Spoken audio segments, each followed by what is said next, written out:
ചിറയൻകീഴ് 129 മണ്ഡലം സ്മരണകളെ മുൻനിർത്തി വോട്ട് ചെയ്യുകയും ഭരണനിർവഹണത്തിലെ കാര്യക്ഷമതയിലൂടെ അധികാരത്തെ അളക്കുകയും ചെയ്യുന്ന മണ്ഡലം. ഇവിടുത്തെ വോട്ടർമാർ മാറ്റത്തെക്കാൾ തുടർച്ചയെ വിലമതിക്കുന്നു. രാഷ്ട്രീയ വിശ്വസ്തതകൾ നിലവിലുണ്ട്.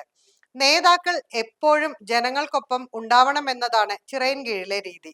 പഞ്ചായത്ത് സ്ഥാപനങ്ങൾ, തൊഴിൽ ശൃംഖലകൾ, മറ്റു പ്രാദേശിക സംഘടനകൾ എന്നിവയുമായി നിരന്തരമായ ബന്ധം നിലനിർത്തുന്ന പ്രതിനിധികളെയാണ് മണ്ഡലം ആഗ്രഹിക്കുന്നത്. പ്രതീകാത്മക സാന്നിധ്യത്തെക്കാൾ പ്രതിസന്ധി ഘട്ടങ്ങളിലെ ഇടപെടലിനാണ് ഇവിടുത്തെ വോട്ടർമാർ പ്രാധാന്യം നൽകുന്നത്. ചരിത്രപരമായി ചിറയൻകീഴ് ഒരു ഇടതുപക്ഷ ചായ്വുള്ള മണ്ഡലമാണ്. മണ്ഡലം രൂപീകരിച്ചതു മുതൽ ഇടതുമുന്നണിയാണ് ഇവിടെ വിജയിച്ചിട്ടുള്ളത്.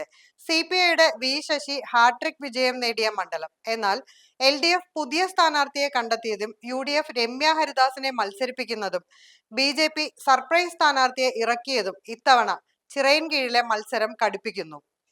എന്നിരുന്നാലും സമീപകാലത്തായി പ്രതിപക്ഷത്തിന്റെ ഇടപെടൽ കൂടുതൽ കരുത്തായി മാറിയിരിക്കുന്നു. കോൺഗ്രസ് പരമ്പരാഗതമായി ഒരു വെല്ലുവിളിയായി തുടരുന്നുണ്ടെങ്കിലും ഇടത് ആധിപത്യത്തെ മറികടക്കാൻ പ്രതിപക്ഷത്തിന് ഇതുവരെ സാധിച്ചിട്ടില്ല.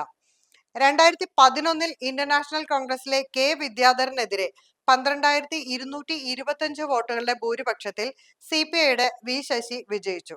2016 വി ശശി 14,322 വോട്ടുകളുടെ ഭൂരിപക്ഷത്തിലും 2021 14,017 വോട്ടുകളുടെ ഭൂരിപക്ഷത്തിലും വിജയം തുടർന്നു.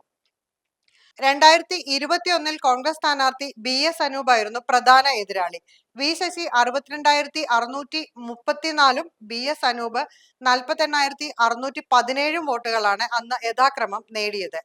അതേസമയം BJP സ്ഥാനാർത്ഥി GS ആശാനാഥ് 30,986 വോട്ടുകളുമായി വലിയ വളർച്ച മണ്ഡലത്തിൽ ഉണ്ടാക്കുകയും ചെയ്തു.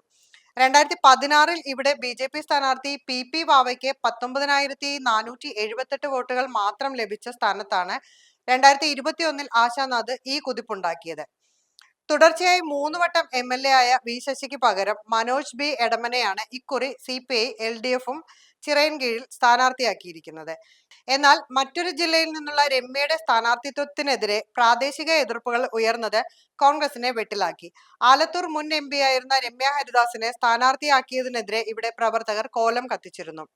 ഇതിനിടെ ദളിത് കോൺഗ്രസ് നേതാവും മുൻ UDF സ്ഥാനാർത്ഥിയുമായിരുന്ന BS അനൂപിനെ ചിറയൻകീഴിലെ NDA സ്ഥാനാർത്ഥിയാക്കി BJP കോൺഗ്രസിനെ ഞെട്ടിച്ചു. ചിറയൻകീഴിൽ ഇത്തവണയും UDF സീറ്റ് നൽകാത്തതാണ് അനൂപ് മുന്നണി മാറ്റാൻ കാരണമെന്നാണ് പറയപ്പെടുന്നത്. BJPയുടെ വളർച്ച മത്സരത്തിന്റെ ഘടനയിൽ മാറ്റം വരുത്തിയിട്ടുണ്ട്.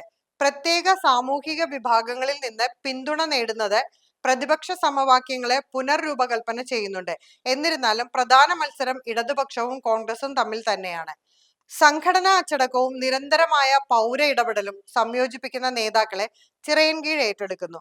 ജനങ്ങളോടുള്ള പ്രതിബദ്ധത അത് വോട്ടിൽ പ്രതിഫലിക്കും.